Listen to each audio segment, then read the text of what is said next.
We're going to talk about launching your business or putting together a business plan in probate real estate to help you build more business, be more effective in the time you do spend. I'm Bill Gross. I'm a real estate broker in Los Angeles. I'm at Bill Gross Probate on social media, or my website's the LA Probate Expert. We do this every Thursday, 4 p.m. To get together. And just real quick, the website, probateweekly.com, you can sign up and come in on the Zoom call if you register at the Eventbrite, or you can watch live on YouTube. And we also have continue the conversation on Facebook. We have a Facebook group called Probate Weekly. Love to have you join us there and continue the conversation, ask questions, and post your probate content. The reason I did this group when I started this was because I needed this. When I started, I was a client of alltheleads.com, and they had a coaching call, and it was good. The challenge I felt was that it was, for me, between promoting the company, which is their prerogative, and maybe 70% of the time was about cold calling the data that they were selling. And that's not what I was doing. I had done that. I started the real estate business as a Mike Ferry expired listing caller. But when I relaunched my business at 65 years ago, I wanted to relaunch a business that I could do for the next 5 years. I just didn't find myself willing or able to spend 3-4 hours a day cold calling on the phone like I did when I was younger. And I really felt that I should be able to leverage my experience and knowledge and my Rolodex to be more effective than being a telemarketer. That didn't seem to be the highest and best use of my business, of my skills. And so I took Probate Mastery at the time. Chad Corbett was the coach. Since it's been purchased by Bruce Hill, same content, very good. And in the course of the content, he challenged us to go to court one day. Now, I was in the process of writing my business plan, and he challenged me to court one day. When I went to court, I realized there was a lot of things going on there, and I could do a couple things at once. I could learn, I could lead generate, meet people who needed my service, and I could network with other people. And those are three things that when they intersect become very productive. And that's why I started my business by going to court every day and lead generating in the courthouse. And I did that for a couple of years until COVID hit. And that's why I started this podcast. Couldn't go to court, had to find another way to do those three things, was to learn, network, and to lead generate. And so the purpose of this call for me is I learn, usually have guests on who I can interview and learn from the interviews. I can lead generate because some of you on the call have leads. You're out of state. Refer me a deal in Los Angeles, or not comfortable handling a listing in probate, and refer me business. And network with other agents. I need to work with you just like you need to work with somebody else, a coach or mentor. I need to work with you as well to help push me to be better at what I do and to keep doing the things I'm supposed to do. And so I launched this podcast, I want to say about 3 years ago, seems like. And so we've now done over 150 episodes, and we do this every week. And I've learned a lot. And so one of the things I do every year is redo my business plan. What I wanted to do today, normally we interview people, and I have people lined up starting next week, another set of interviews. I wanted to today talk about launching your business because I've had so many phone calls from people who are struggling, rethinking, relearning. It's a good time of the year. Maybe the business is slow. Good time to spend time on planning. And I do think that the planning part is often not done in our business. So I want to talk today about a business planning concept on how to launch your business. I'm going to give you some concepts and then some specific actions that I've used to build my business, and I reuse every year and every 90 days to build my business. So let's talk about those principles. On business planning, the first thing I want to say is that business planning is a process, it's not an activity. I think that many people say things like, I'll think about it. They're never really going to think about it. I think about it, I believe, is normally another way of saying, I'm going to put it on the back burner and not think about it until I have to. But your business does require, or I should say, one of those valuable activities of your business is to think about it. Are you on the right track? Are you on the right target? Are your activities on track? Do the numbers justify the things you're doing? And so business planning becomes both a one-time, once a year, every 90-day thing, as well as an ongoing process. Do you have time in your business every week to review your numbers, or reviewing your leads, or reviewing your appointments, or reviewing your inventory, your escrows, your pendings and such? So business planning is a process, is not an activity. For too many real estate agents this time of year, we go to events put on by Mike Ferry, Tom Ferry. Every coaching company has one. You sit there for a day and they talk to you about 4, 5, or 6 hours. You fill out notes. When you're done, you put it in your desk. Who's done that and never looked at that book again for another year? Who besides me has done that? Right, we all do. So, okay, a lot of hands up. Okay. So we don't want to do that. We want it to be a process that we do regularly. Second, I want to say it's a tool for constant improvement. It's a tool for constant improvement. And what I mean by that is that whatever we're doing, we should always be looking at getting more leads. Like, for me, I had my call this morning with my particular virtual assistant who does my YouTube channel with me and my video. And we always look at how many people are subscribed, how many people are watching, how many hours are being watched. We look at that all the time. I have another virtual assistant who does most of the admin. How many contacts are in our database? How many new leads are coming in? And then separately, I track how many probate leads I get, listing leads, and then every day, my actives, my pendings, and my closings year to date. We're always looking at those numbers, trying to improve it. Tony Robbins uses the phrase "CANI," constant, never-ending improvement. I was talking to a good friend of mine yesterday, a good friend of the program, who used that methodology as well. We want to always be improving everything we do. So it's not a process we do one time, go to a meeting and forget for the year. We should build into our weekly and monthly and quarterly schedule processes to constantly improve. Second, there's a concept that one of my old coaches used to say, which is running through the finish line. To me, that's a prospect for burnout, because really business should be a process and a series of systems, a series of activities that are organic and work together. And we don't want to work so hard, let's say towards December, to achieve our goal, that we, like a marathon runner, hit the finish line and have to collapse and recover for days. I don't believe that's the best way to live one's life. If you have a family as well, or want to have a healthy life, you want to have a business. The goal of the business is not to work that hard. The goal of the business is for the business to work for you and for you to put input in and make the business work without you. So running through the finish line, to me, is a metaphor for you have a job to do versus a business, which is you input activities into business and then you see your results. You're constantly trying to improve them. And towards that, I want to share a graphic from Robert Kiyosaki. We talks about the 4 quadrants.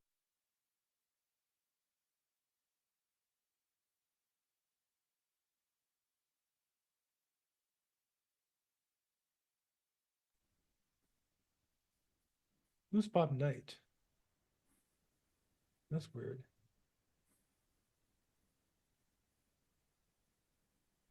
There you go. Okay. This is Robert Kiyosaki, Rich Dad, Poor Dad. He wrote another book, The Cash Flow Quadrant.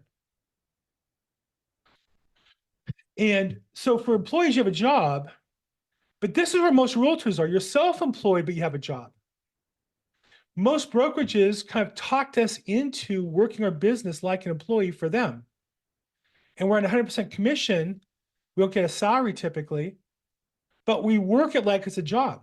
If we don't show up, nothing happens. That doesn't make sense.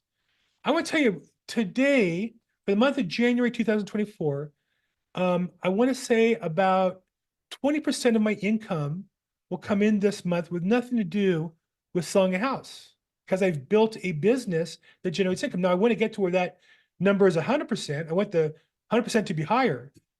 But the goal is to build a business that generates income. And that's 3, to be a business owner. You own a system that works for you. So you can take time off for vacations or whatever. And then the ultimate goal is where you're just an investor. So in my case, I have the opportunity to have other agents who are my downline work and generate income for me. And then I have stock in the company, and ultimately that will pay a dividend and increase in value without me doing anything. That's the goal, is to build equity in the business. So that's the goal of the business, is to build a business. The goal of a business is not to learn how to be a super employee. And so we want to build to invest, build for the long term, plan how much money and time we're going to invest, and then make sure we get the return that we're supposed to get for that. So that said, I want to talk about the 4 things that you need to do to put into a business plan to be successful. Again, those are concepts we talked about, but there's 4 particular activities that I do every year. I keep it very simple. I don't talk about the money and the numbers in detail because I don't think that's really, I can't control a lot of that. But I can control leads, I can control conversion numbers, and ultimately the sales will take care of themselves if I do my job. So the first thing is you have to focus on your mindset. And I would say to you, what are you doing so that your mind is properly prepared to build your business successfully? What do you watch? What do you listen to? And what do you read? And you have to do you do all 3. You can either pick them or the world will pick them for you. And I'm going to tell you that if you don't pick them carefully, the world will dump a bunch of junk in your head and you won't be successful. And you'll wonder why. I'll never forget when I went to the dry cleaners. I can't touch the microphone. The wire's bad. I can't touch the microphone. The wire's bad. Okay, I have to make sure I remember that. I went to the dry cleaners and they had TV screens up with the news. I was thinking, what is the one thing you would never want customers you have to interact with to watch? If you could pick one thing that none of your customers would ever watch to make them more pleasant and more successful, what would you get rid of? I'd start with the news because there's no news on the news. There's nothing positive on the news, right? But how about you? Do you watch the news? And we all say, well, I don't watch news anymore. Well, yeah, do we watch it on your phone? Do we watch it on our iPad? Do we watch it, where the world's trying to infect you with the mental poison. Are you letting it enter? And so if you really have a program of positive mindset, positive reading, positive watching, and positive audio listening in your car. And so personally, I'll just share with you, I use YouTube Premium. It's called Premium, yeah, which means no ads put in, and I use YouTube. And I create playlists of different things. One playlist I have is comedy. I love comedy to keep my mindset in the right place. I, for example, watch meme comedy. I love that stuff. I watch stand-up comedy. Dry Bar Humor is one of my favorite channels. Constantly listening to comedy, old comedy movies. I watched My Cousin Vinny again for the 10 millionth time through YouTube for free, as it turns out. But I watch that. In my desk, I have 3 screens: my main screen, my data screen, and on the left, I have my video screen. And I'm playing videos nonstop to keep my mindset right. What are you doing to keep your mindset right? My first coach was Zig Ziglar. He said, you can change who you are and you can change what you are by changing what goes into your mind. You can change who you are and you can change what you are by changing what goes into your mind. I believe that. And so if you want to have a business plan for the year, you want to change something, start with changing your mindset. I want to throw out 2 quotes I follow. I also love to follow football coaches' press conferences, particularly after they lose. NFL football coaches usually have to go to a press conference in the locker room for 5-10 minutes. And this is, how do they face adversity? Because we all face adversity in our lives. And I like to watch them in the win too. I love to watch on YouTube their press conferences. A constant line you'll learn from certain coaches, they have certain philosophies. One is Mike Tomlin, one of the most successful NFL coaches of our time. His is, we need to do the routine things routinely. And for many of you agents, you can't do the routine things routinely. For example, writing a listing contract. Do you really know what the listing contract says every paragraph? Do you really know the probate addendum for those of us in California? That's the routine thing, and you have to know it routinely. I represented a prospective buyer on a probate property that was going to court confirmation. I actually went today. The real estate agent had no idea what they're doing. She didn't even pretend. She worked for a major company. I don't want to say the name of the company to embarrass them in First Team Real Estate. So I'm not going to say their name, but what I will say is the brokers didn't respond when I reached out to them. To say, hey, your sale is not going to even get presented in court because you're not doing your job. I'd like to help you do your job, not because I'm going to get paid, not just to your client, but for you to do your job for the whole economy, for your customer benefit, for me to benefit, for the whole world to benefit. And the brokers are too busy to even return my emails. Funny. But do the routine things routinely is a mindset that when you understand it, when something comes up that you need to take care of, with the mindset that you're going to take care of it. Another one of my favorite coaches to follow is Bill Belichick of the New England Patriots. And his is do your job. Do your job. Know your job. Like too many of us want to tell other people how to do their jobs and don't know our job. We need to know our job really well. And that means top to bottom, really know what you're supposed to do and being expert in that, whatever that is. So in the business plan, the mindset of doing your job means you have your niche that you really know, the players, the procedures, the processes, the news, the activities, the resources. And if it's probate, you know your court, you know who the judges are, you know where the rooms are, you know what the local rules are, you know the state code. Basically, I'm not saying like an attorney, but you want to know your job and be able to do your job and do it routinely. Now, I'm not saying you're going to get there day one. I'm saying that's what you're working towards every day.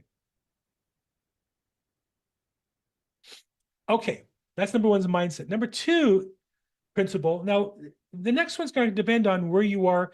If you'd be so kind in the chat box, if you're a brand new agent or in your first year, put new. If you're an established agent, but you're struggling and need more business, put established. And if your experienced agent is doing well, but wants to do better, and put experienced. Let me know who's on the call here today with us, at least live on the Zoom call. And if you're watching on the live stream, so we have a bunch of people on YouTube and Facebook. Feel free to put comments there as well. Just give me an idea of who's on the call live. Established, experienced. Oh, it's interesting. A nice percentage. Either we're complimenting ourselves or we have experimentation, which is what I was when I started this business to some degree. Okay. So perfect. Number two then is create your plan. And the plan should be a series of activities. After you're done doing that, you should be able to create a perfect day and a perfect week and fill it in with blocks of time of when you're working. Now, you might also put in your exercise time. Like for me, I like to exercise midday. I just enjoy it more. I used to swim every day at 6 or 7 a.m.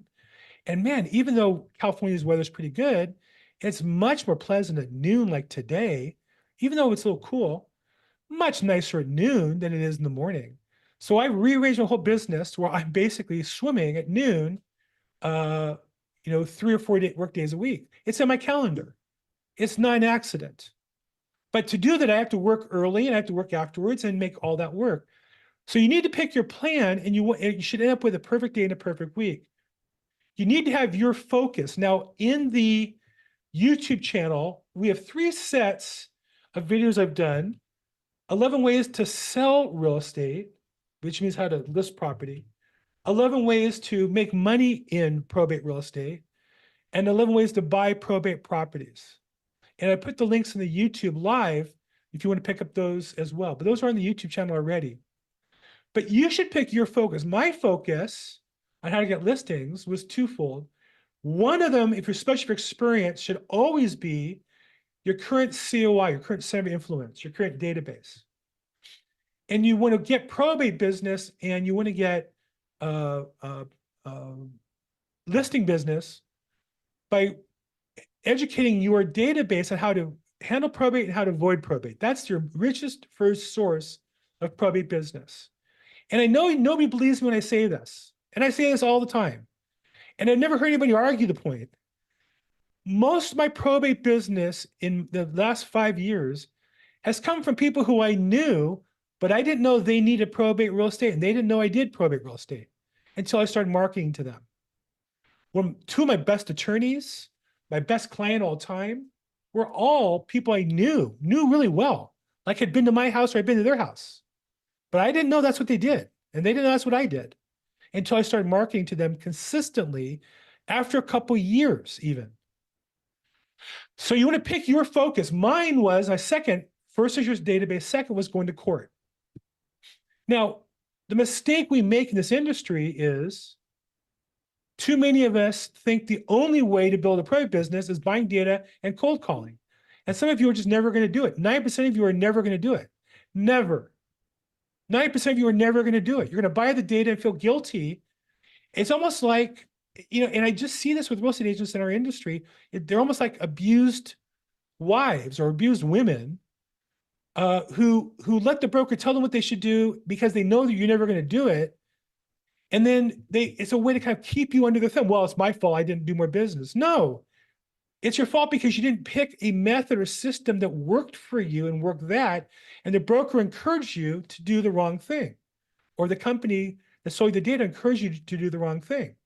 The right thing is find something you're going to do and do that regularly. So in the 11 ways, for example, I have a member of my team in Florida. She's the probate nurse. She loves interacting with other healthcare professionals in the senior space and uses that to get referrals. She likes that, right?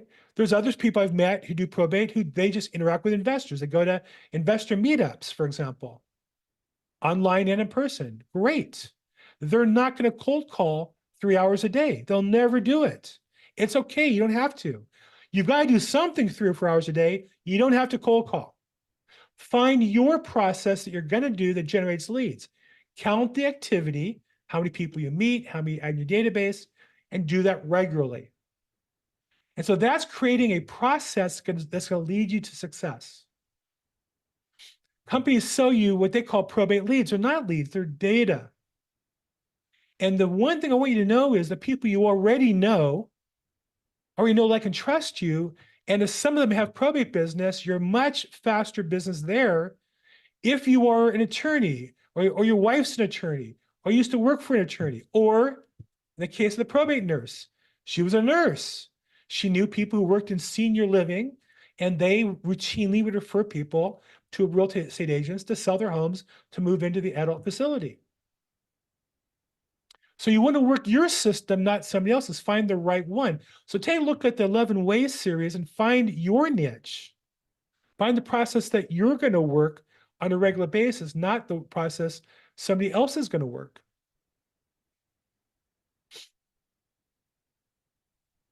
Second is you want to then, once you've picked your focus, see, probate is a very broad topic. You could, for example, just focus on estate sales. Maybe you're a collector. Maybe you collect baseball cards or Pokemon cards or Yadros or something. I don't know. And you go to every estate sale in your community. Why do people have estate sales? Well, either somebody's cleaning the house up to sell or somebody passed and they need to get rid of the house. And the estate sale professionals are another source of referral business. If you enjoy that, I don't enjoy that. That's not me. That's not because it's wrong. It's because it's not me. It might be you. What do you like to do? I went to court because I liked going to court. I like putting on a suit. I wore a Brooks Brothers suit, white shirt, silk tie. I carried a briefcase, one of those rolling briefcases like attorneys have. I loved it. It's secure. You go by metal detectors, and there's chairs there, air conditioning. They have a Starbucks. Like for me, the court was like the greatest place ever to work. I loved it. I live close to the courthouse. I live 30 minutes away. Some of you, it's not the same option. What do you like to do? Find your niche, find your passion. Now, I did a whole video on how to find your niche. And just a short version of that is, that's the intersection of three things: what you're good at, what you like to do, and what the market needs. And so when I made a list of those three things, one thing that was consistent was I was good at talking to attorneys. A lot of my clients were attorneys. I enjoyed talking to intelligent people, educated people. And it was a market because customers were dissatisfied with the interaction with attorneys. I could fill in that niche. I could fill in that gap. And that's what I did and found my opportunity.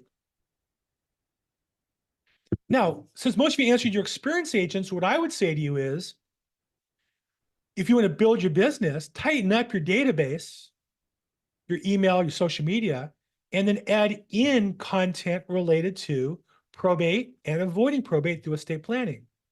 Make sure at least once a month, you should be emailing out at least weekly, something. And once a month, either talk about probate.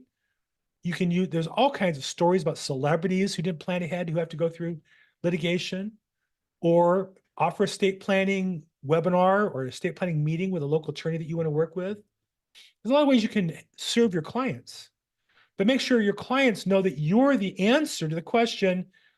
Either A, we want to avoid probate and have an estate plan, or B, somebody died, what do we do? Oh, call so-and-so, call you.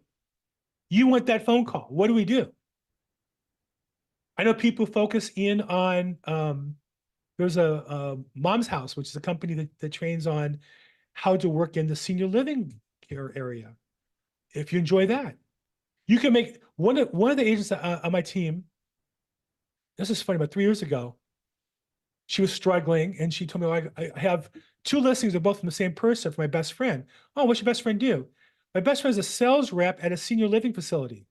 Well, tell me about that. Yeah, it's a regional company. They have like, 7 facilities in 3 states, and she's one of five at her office. It's like a big organization. And she's one of five salespeople in her facility. There's like 25 regionally.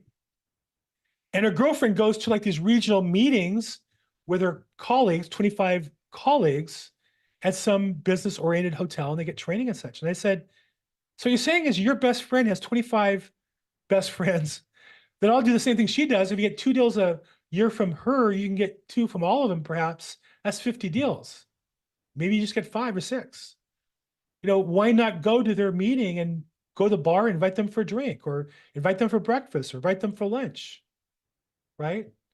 Like if you enjoy that, if you enjoy meeting but if you like that kind of person, right, then it makes sense to go after more those kind of people. So what I want to say then is once you pick your focus, you want to be the expert on that niche. For me, it was learning LA County probate procedure better than anybody. I have the probate code book.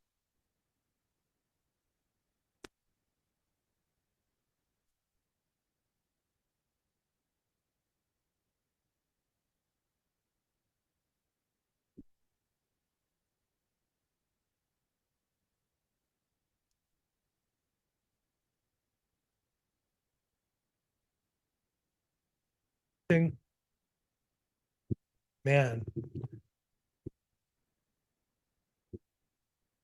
I started this call talking about technology. It's time for a new microphone. This is 20 years. I'm telling you.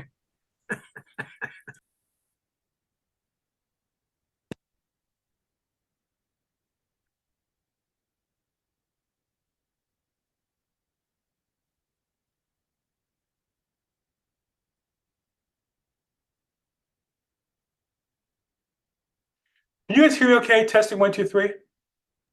You're fine. Not as good, but you can hear me. Okay, good. We'll use this other microphone. Okay, so I have on my shoulder the probate code for California right there, that blue book. I also go on the LA County website and they have rules. I've printed those out and read those. I'm a member of the LA County Bar Association as an affiliate, and they have emails going out all the time with different information.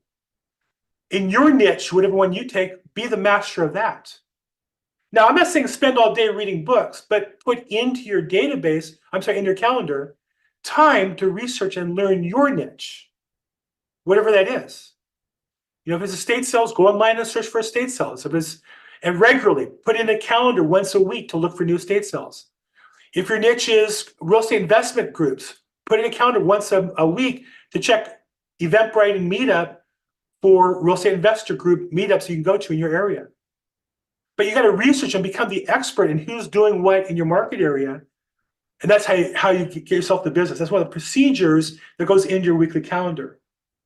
And so your business plan then becomes a collection of daily and weekly processes that lead you to a result that you monitor and are constantly improving. And I'll give you an example. Back when I went to court, so I live in West Los Angeles, court's downtown LA, there was a Wednesday noon real estate investor meeting in Van Nuys. So it's kind of like a triangle. I would go straight east downtown, and I would go kind of northwest to the valley, about 45 minutes. And then when the meeting was over, I'd come home. So instead of driving to the investment meeting 2 ways, I only went one way. I was coming from a prior meeting. I was already in a suit and tie.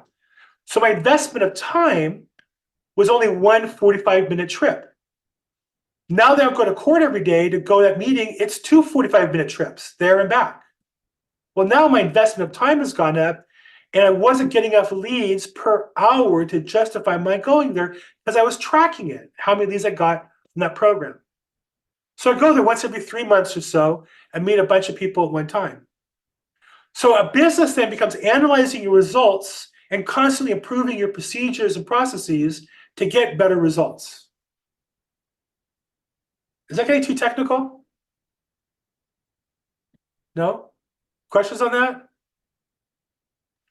If you track your leads every week, you'll notice that sometimes you do certain things and they drop off. You guys say, well, why am I not meeting more people at this event? Because there's only so many new people every week. Well, maybe you don't go every week. Maybe you go every other week. Maybe you go once a quarter and find other meetings to go to. So you have to constantly be looking at your numbers and changing your procedures and processes to keep the numbers where they need to be. The third is really your foundation, which is your database. That is your business. The people who know, like, and trust you, that you can influence, that you can create value for in a way that they then bring you business. And so you have to track that all the time. When I ask agents how many people in your email database, I often get a bunch of words. The right answer is a number. Right now, mine's big and it changes daily. So for me to answer it, I have to look up to give you the exact number. But I can tell you the basic number is 14,000. But I became relentless. I started about 700 5 years ago before I realized that was the key to my business. And every single person I've met or signed up for a program I've done is my goal is to get them all into that database. Everybody who's been on this call, hopefully register to have your email. I have multiple emails for some of you in that database. So that then becomes the business. The business equity value is that database. Now, it's not the program that it's in that's important. It's the collection of names, numbers, and your ability to access it and to influence people with it, create value for them with your database. And I'll give you an example of that. So back when that database was about 12,000, I do an email every week. I've done this for a long time to my real estate client database. And I had about 6,000 people, of which about 4,500 were active, 1,500 had unsubscribed or became old emails. So of the 12,000, 6,000 were in my COI, and I would email out to them every week, my weekly email. And it's a long form about the real estate market update with a video that I would post and drive YouTube traffic. And one day I said to myself, but who are the other six? I had it in my database, though, in my MailChimp program, I had 12,000 emails. So I had 6,000 I called my COI. Who are these other 6,000? They weren't tagged. Well, the answer turned out a lot of them were people I should have tagged a COI, but somehow missed it, but I got their email address. Because when I emailed out that second group the exact same email, my open rate on my emails is about 39%. I had the exact same email open rate on that second group, 39%. What I realized was all those people I'd met knew me, liked me, and trusted me. That's why they gave me their email at some point. I had dropped the ball and not continued the conversation. And so my goal now is to continue, hopefully giving them information they find valuable, inviting them to events that they'll find helpful for their business or their life.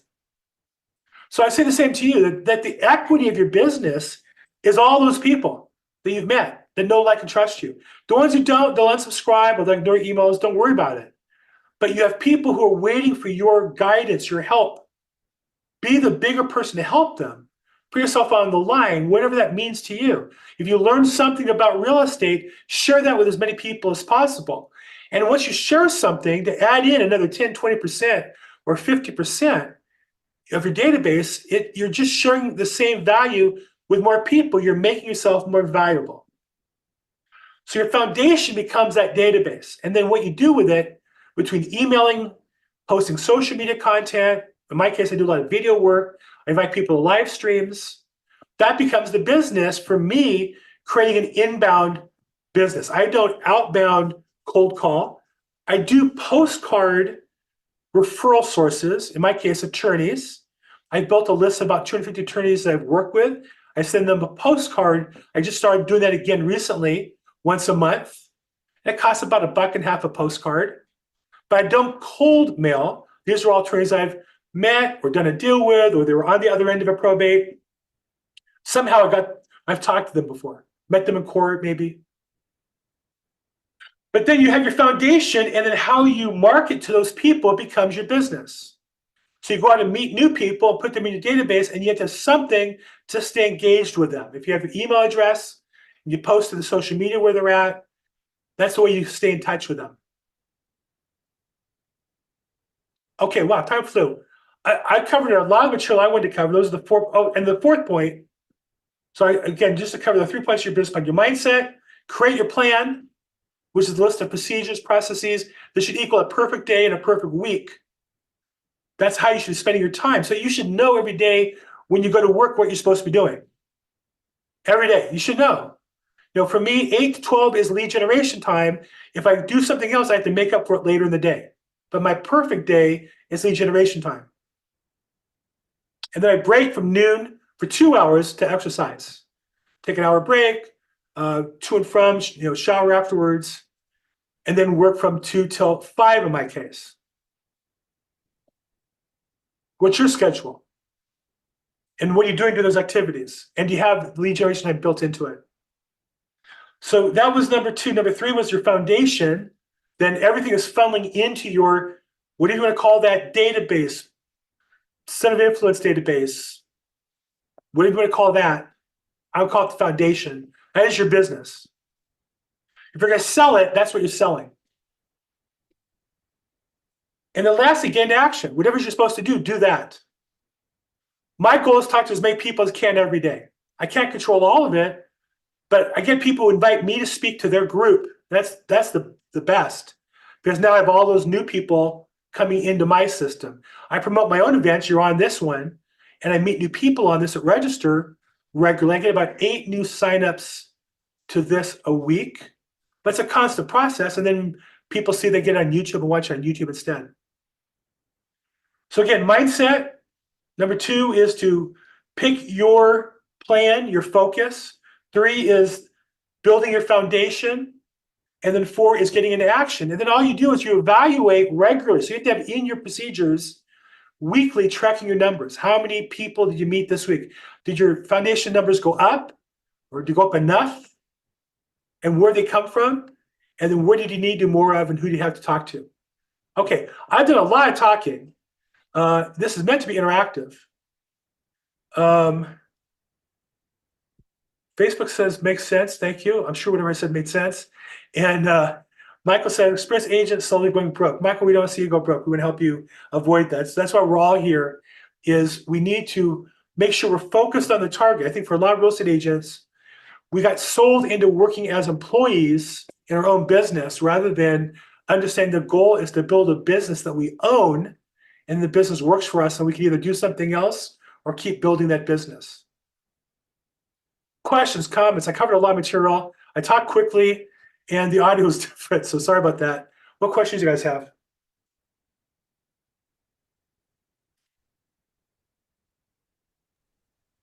So, Bill, when you're talking about probate type work with a particular real estate brokerage that may not be as nuanced as we are, as far as what paperwork is required and whatnot, and the requirements for document retention. And they may not understand that even though you have an offer to purchase, it doesn't mean that you just run to the closing attorney like so many do. That there might be an upset bid period, like with us. If you get an offer and the courts accept it, there's a 10-day upset bid period, which another bidder may come in, or another buyer may come in and put another bid in, and it may go on for 2 or 3 years. And some of the real estate brokerages don't necessarily understand that, because they're looking at it as you've got an offer, you've got a closing date. How do you smooth that over with, say, with EXP, they have SkySlope, which, they constantly have auditors that are watching that kind of thing. And just to clarify, you're in North Carolina. I'm in North Carolina, yeah. Yeah. So every state's a bit different. California is the most regulated. But I do believe that the California Association of Realtors has done a great job in both protecting its members, agents, and our consumers by effectively regulating and creating procedures. So in California, we have very specific probate addendums for listings and for contracts that spell out all the possibilities and really protect both parties really well. And I've talked to brokers. I don't believe there's any other state that has a state association realtor form. I've inquired every state I can think of. There's no other, and if anybody has one, please bring it to my attention. And then when I ask attorneys, well, what do you do to protect your client? I mean, the question you're asking, Matt, would be a great question to ask a probate attorney for that client. What are you doing to protect the client from the upset bid and perhaps being sued for not disclosing properly? Or what do you do to protect the realtor who might be your business client from maybe not disclosing properly and a client suing them for misleading or whatever? Now, California is also more litigious than other states, so that's more of an issue. The fear of being sued is more of an issue in California than other states. But to answer your question, in your state, I don't know the answer. I think the answer can only be, disclosure, communication. In our MLS, we can put probate yes or no, court confirmed yes or no. We have a comment section for those kinds of things, and we can attach disclosures. But in North Carolina, you don't have that. So that's a good question. I think all the more reason why being an expert, because if I was an attorney in North Carolina and my state selling a house with potential court, you use the word overbid. You use upset bid, I think was the term. You're muted. I'm sorry. Yeah, they call it an upset bid period, but it's really an upset offer period. Okay. So if I was an attorney, I think I'd want to please think about what do I do to protect my clients so they're not misrepresenting the property being for sale. And there must be some code in North Carolina that protects those customers. But it seems to me that it'd be nice to have standard boilerplate language in your contracts as well to put customers on notice. So I ask attorneys, they're always impressed when I ask them, but I've not yet met one in other states. I've asked more details in Texas, Florida, and Georgia. I've never really asked a question to a North Carolina attorney, but I'd ask the same question. Is there something you would recommend I put in the contract to protect your client? And let's make sure we do that on the listing and do that on the contract. But I'm not aware of any. I think that part of what the question you're asking creates the tension of the agent, because how could you know what's going to happen? You really can't. And if you, as an expert, know all the possibilities and well, we can't know, but here are the uncertainties that we do know. Here's what could happen by law. Then you create the certainty in an uncertain situation that I think the attorney and the customer appreciate. The least you know the uncertainty, you know what those potential outcomes are. Maybe you've seen some of those outcomes. Then you become a resource to them rather than just another real estate agent. Yeah, in some cases, what I will do is I will ask them if they have a particular listing contract that's specially designed for probate versus the standard forms, because as it is, the standard forms for North Carolina has nothing for probate. But you made a good point, is to put in, is there any declarations or anything like that from the courts that need to go into documents? Has an attorney ever given you a verbiage they wanted to put in? That sometimes they want to put one sentence, sometimes they want to put 4 pages in, so it's really I would keep the attorney dependent. I would keep the 4 pages. And one thing about legal work is, at least in California, once it's filed, it's public record. Anybody can copy that and reuse it as a template. So I would be collecting those, and then when I have a prospective listing with another attorney, I'd say, and I've done this. So I literally have done this with attorneys where I'd say, well, here's the best practice I've seen. Do you want me to include this in our listing or in our offer? And I think attorneys are impressed that you've taken the trouble to share, not that you're making the legal recommendation, but you're doing the administrative work of saying, because the attorney might say to their clerk, hey, research all the probate cases and find what contract addendums they have. That's hard work. Theoretically, you've collected a couple and you can show them. Well, here's what the best attorney uses. And the other thing I did when I started was I went into the court records and I looked at the best attorneys and the most successful realtors, and I looked at their court filings and saw what they were using and copied that. Yeah, that's a good practice because you can always get it reviewed by that attorney, and then they'll make adjustments accordingly. Yeah, put in a Google Doc and send to them and let them edit it any way they want. But at least you're giving them the boilerplate or the foundation that they can reject or they can work off of. But again, especially if it's a well-known attorney that they might recognize the name and go, oh wow, that's what Susie uses. I'll take a look at that. Like that's impressive. And what's interesting is I used to go to professional fiduciary, I think what it's called. There's a group of professional fiduciaries, PFAC, Association of California or Association of California. So I had a monthly meeting, and like the best attorneys in town would come and do a talk about one problem, and they would include copies of filings they had done on that topic. And I started collecting them, and then when an attorney asked me about that, so well, we have this problem. I'd say, well, I saw this attorney, and here's what he brought up at the PFAC meeting, and the attorneys just ate that up. Okay. Matt, thank you so much, as always. Nice to see you. Happy New Year. Okay. Anybody else have any questions, comments? I don't see any hands up here. Let me look at the live stream. Okay, so Michael's also in Charlotte, North Carolina. He says that they do not have a probate addendum. You have to disclose as a court-ordered sale. And North Carolina, the heir inherits ownership at the same time of the death of the decedent. Interesting. So again, every state's different. And I think you want to learn the rules in your state so you can be the expert, not to give legal advice, but so that you can share what your experience is or what this attorney told you or what you learned in a particular class. Wes says, my message on point, we got lost times in the maze, really like basic approach. Thanks, Wes. Thank you for the nice comments. Okay, good. Other questions, comments? You don't have to. Again, my goal here was business planning should not be a one-day entertainment fest. Business planning should be I think you turn off the phone, lock the door, sit down with a pad and pen, or I use a Google Doc, I use a whiteboard, and I wrote out, what I wanted to do, what my procedures. I wrote out a calendar for the week and how I wanted to restructure my day. I've restructured my day this year. I'm turning 65 in a couple weeks. So I want to do a little more exercise. I want to work a few less hours. And so I'm going to be trimming out some activities I used to do because I don't have to. I'm not building my business with the same intensity I was 5 years ago, but I still have a good business. I want to grow it. But I also want to be healthy and I want to enjoy what I'm doing a little bit more. So, but that's my life. You need to build the way you want it. And so build the calendar in the way that supports your life, whether it be family or spiritual or religious or whatever it is that's important to you. Design it for it to work and then hold to it. That way people call you.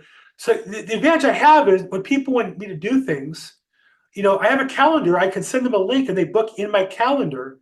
I don't have to compromise my time because my calendar has those times blocked out already. My workout time and my family time is already blocked out in my calendar.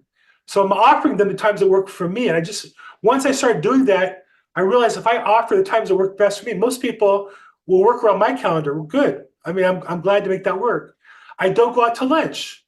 I don't enjoy it. I don't like the time. With a friend, I would, but for business, it just doesn't. It's not how I want to generate business today. Now, when I was younger and on the come up, I had to go to lunch. I booked 5 lunches a week and went on 3 of them, and that was how I started creating relationships. Pre-COVID, in LA, pre-COVID, you could do that. Today in LA, going to restaurants is kind of scary. To be honest, I'm just not comfortable in nice restaurants here in Los Angeles today. So since I'm not comfortable doing it, I don't want to do it. I don't have to. If you work hard enough and get business elsewhere, then you can choose where you do it. Okay, any other questions, comments? We can wrap up now. We got just a few minutes left on the calendar anyhow, but not seeing any. I don't see any on the live stream. Oh, here we go. Motion channel, price a little powder. That's nice. Make cold got a little. It's funny when you do live streams how people jump in with their offers to help you promote things. It's kind of funny. Any other questions, challenges, comments on this topic or any other topics as we're wrapping up? Was this helpful? topic we should do again sometime. And what I'd say to you is you should put in your calendar to review your business plan once a quarter, because you don't want to go too far off track. Business planning, as I said, is not an activity, it's a process. And so you having your weekly activities, checking your numbers, are you on track? Not. I check my numbers every day. I was spreadsheet every day of my leads, listings, actives, and closings. I look at those numbers every single day. It takes me 2 minutes to update it. I do it, not my assistant. And then once a week, I'm looking at all the numbers and hopefully they're moving in the right direction. Whether or not, we're changing our procedures. And then once a quarter, I do a deeper dive. Okay, I think that's it. So just a couple of quick resources. If you want to come on, this is Probate Weekly, and we do this, as the name goes, every week on Thursday, 4 p.m. Pacific time, 7 p.m. Eastern time. You can come in live on the YouTube, on the Zoom call by registering at probate.com. Probate.com. If you want to continue the conversation, go to our Facebook group, Probate Weekly, and you can post your content, promote it. Love to have you promote your. Courtney does this, your videos, your probate related content, to share it with us so we get more views, more likes. And I put my content there, and there's my real estate meme stream. There's a guy doing on trust and estates. So feel free to promote your content on probateweekly.com. I'd love to have you participate and build your business. I'm Bill Gross. I'm at Bill Gross Probate on social media. TheLAProbateExpert.com is our website. Hope you guys have a great year, great 2024. I'm here to help. Look forward to working with you. Thank you, everybody. We'll talk to you soon.